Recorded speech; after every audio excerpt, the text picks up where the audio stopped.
coisa acontece no meu coração, que só quando cruza a Ipiranga e a Avenida São João, é que quando eu cheguei por aqui eu nada entendi da dura poesia concreta de tuas esquinas, da deselegância discreta de tuas meninas. Ainda não havia para mim, Rita Lee, a tua mais completa tradução. Alguma coisa acontece no meu coração, que só quando cruza a Ipiranga e a Avenida São João. No futuro, quando formos pensar sobre o ano de 2020, provavelmente um dos principais assuntos que será lembrado, com certeza será sobre a pandemia. Não consigo nem me imaginar falando isso aos meus filhos. Sabe quando éramos crianças? Quando os nossos pais falavam para a gente sobre o tempo de juventude deles? Isso será a mesma coisa com nossos filhos, com certeza. Imagina a cena. Nossa, filho, com certeza um dos piores momentos que já passei enquanto era jovem foi o ano de 2020. E tenho certeza que isso não foi só comigo.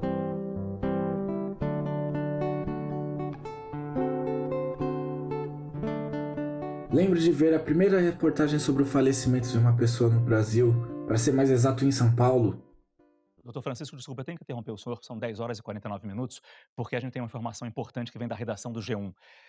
A primeira vítima fatal do coronavírus aqui no Brasil. Luísa Tenente. Bom dia, Márcio. Isso mesmo que você falou. Acabou de ser noticiada a primeira morte no Brasil pelo novo coronavírus. As informações ainda são preliminares. A gente sabe que aconteceu no estado de São Paulo. Não se sabe em que município. A gente também não tem detalhes sobre a vítima. Não sabe se ela mora na capital paulista, em qual cidade. Não se sabe nem o sexo, nem a idade dela. É o primeiro óbito registrado no Brasil.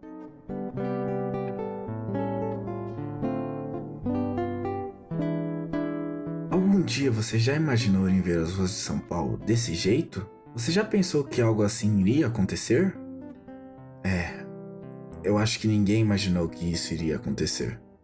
Com o passar dos dias, diversas pesquisas e notícias sobre saúde mental foram divulgadas, e isso acabou criando um alerta vermelho a todos.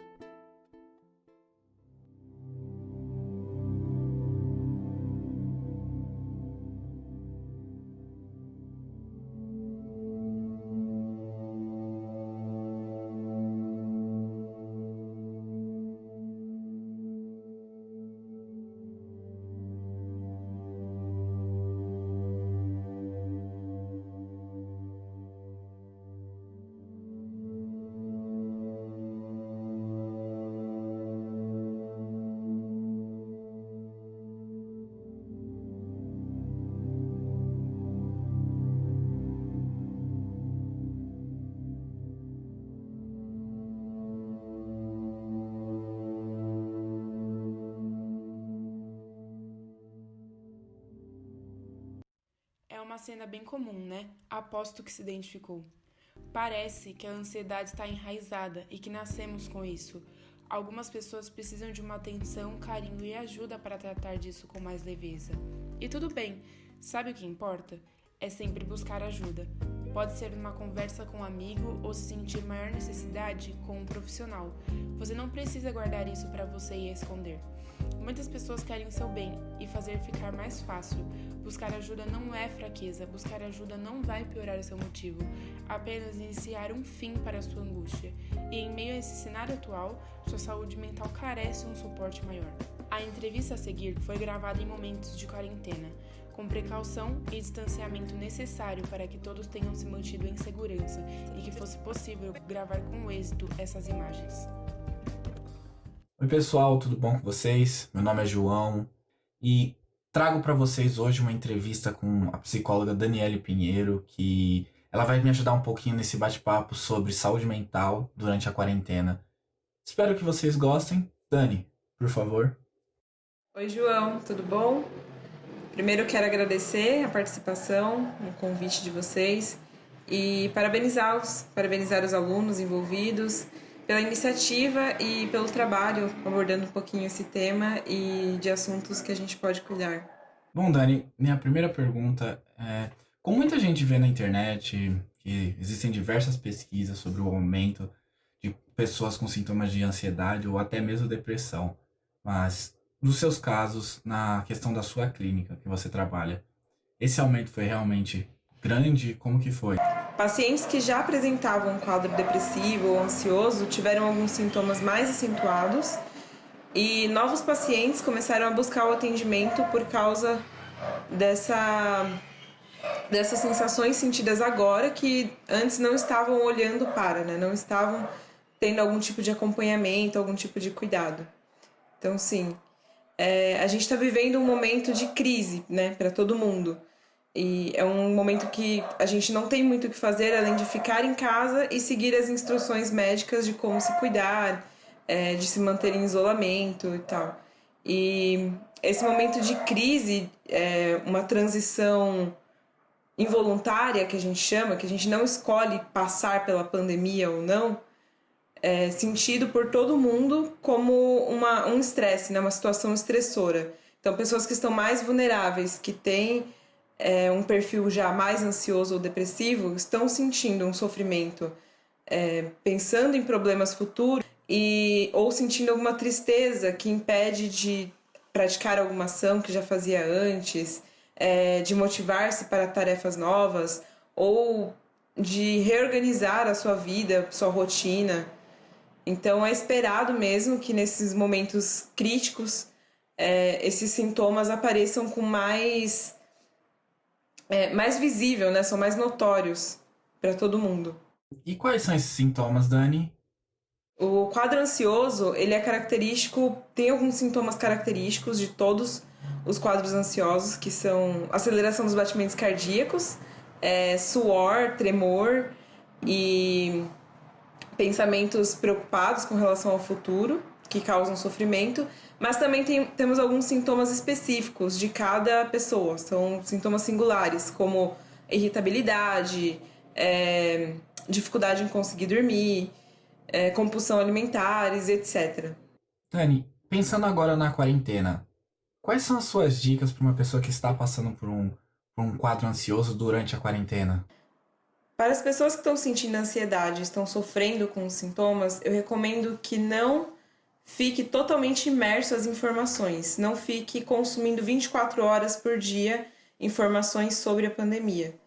Então, se informar demais é ruim porque o pensamento ansioso ele tem uma característica de se autorreforçar. Então, uma preocupação vai puxando a outra e a mente humana é ilimitada. Então, ele vai só subindo na curvatura da ansiedade, no pico.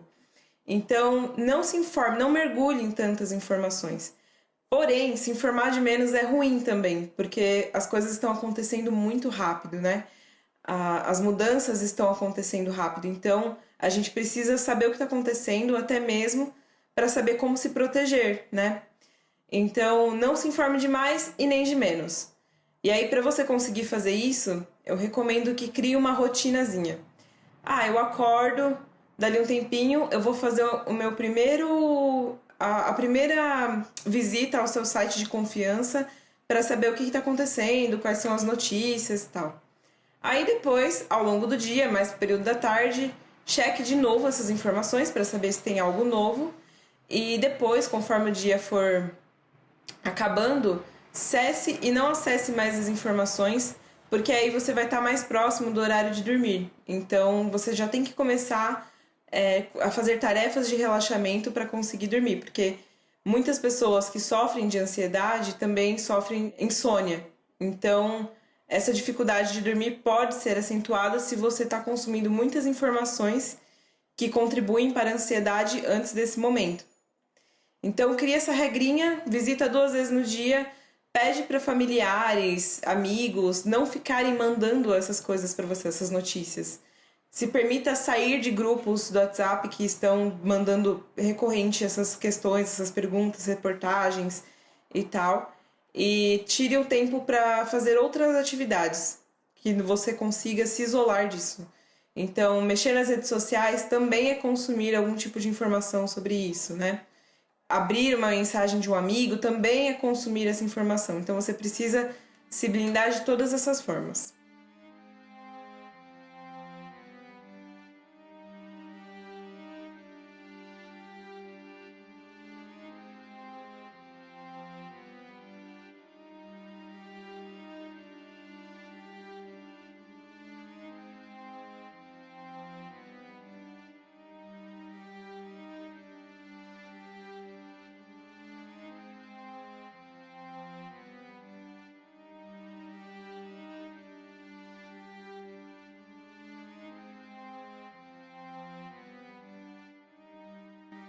Eu acho muito importante falar sobre isso. Até uma das coisas que muitas pessoas não sabem como reagir. Mas e caso uma pessoa tenha um pico ansioso, como ela deve reagir a essa situação? Se você estiver passando por um momento de crise, é importante você manter em mente que a ansiedade tem uma curvatura. Então, os pensamentos e aquela sensação de agitação interna vão crescendo, crescendo, crescendo, mas ao atingir o pico da ansiedade, eles caem. Então, é importante você ter em mente que aquele momento vai passar, que é uma curvatura mesmo e que você vai cair em algum momento, você vai voltar ao estado de normalidade. E tendo isso em mente, é importante que você acolha a sua ansiedade, que você sinta quais são as necessidades que vêm com essa ansiedade. Se você está sentindo vontade de chorar, chore.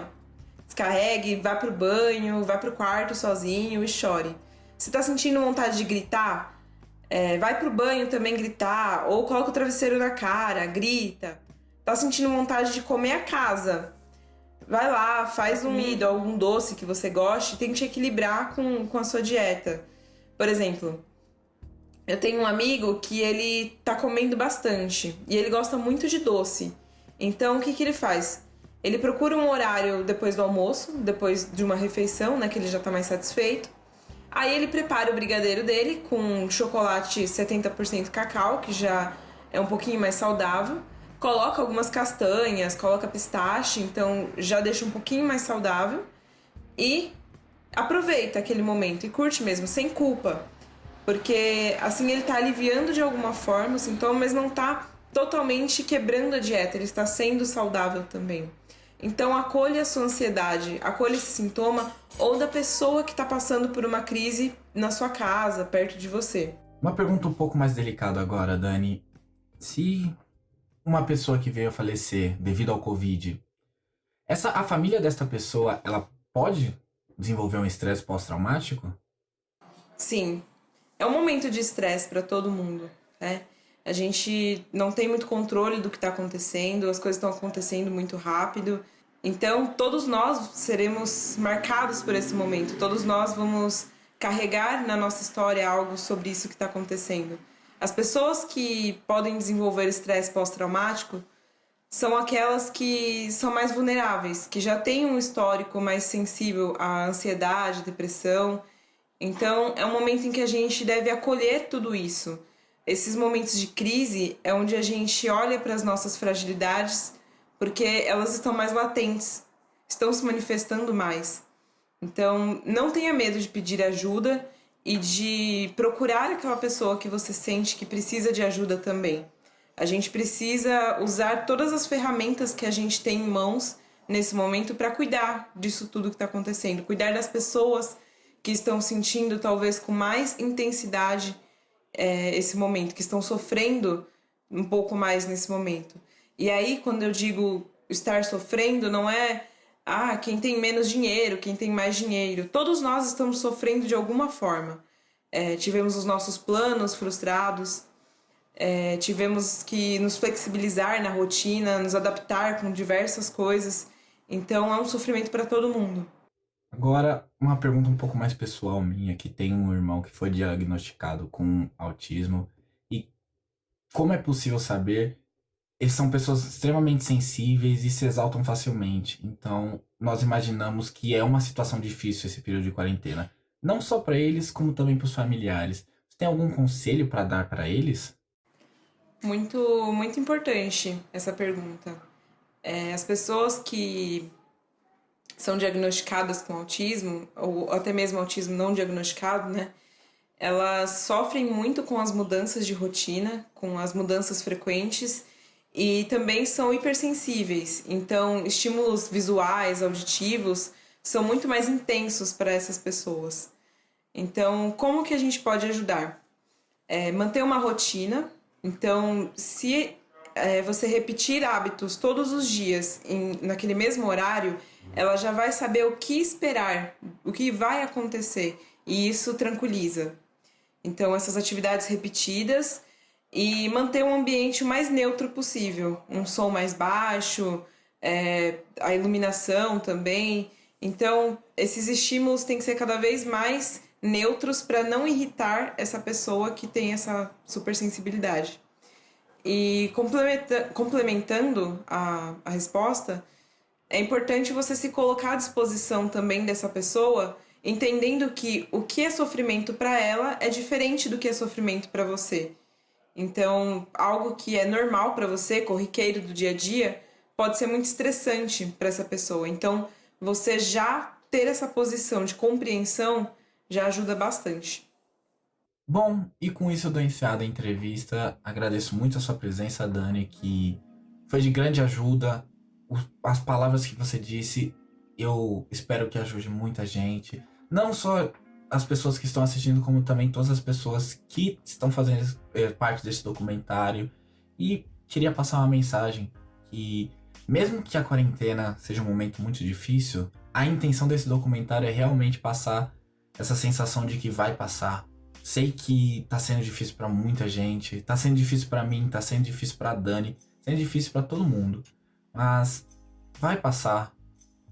Mantenha-se firme, passe um tempo com a sua família, aproveite o tempo que você tem com eles. E é isso. Você quer deixar algumas últimas palavras, Dani? Eu que agradeço a participação, o convite de vocês.